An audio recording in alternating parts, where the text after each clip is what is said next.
Thousands of US workers and students marched through major cities and university campuses on Tuesday in opposition to President Donald Trump's immigration policies, marking the first anniversary of his second term. The demonstrations were driven in part by public outrage over a recent incident in Minneapolis, where a US citizen, 37-year-old Renee Good, was fatally shot during a federal immigration enforcement operation, intensifying calls for accountability. Hundreds of protesters gathered in Washington, D.C. and smaller cities such as Asheville, North Carolina, marching through downtown streets and chanting slogans against immigration enforcement.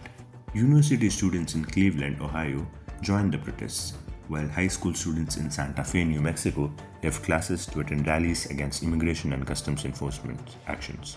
Organizers of the demonstrations included left-leaning groups like Indivisible and 50501, labor unions, and grassroots organizations opposed to federal detention practices. Protesters criticized the Trump administration's push to deport immigrants living in the country without legal status, arguing that enforcement tactics have grown too aggressive. Chants heard at marches included rejection of policies by immigration and customs enforcement and calls for solidarity with immigrant communities. The protesters continued to spread westward, with demonstrations planned later in the day in cities such as San Francisco and Seattle.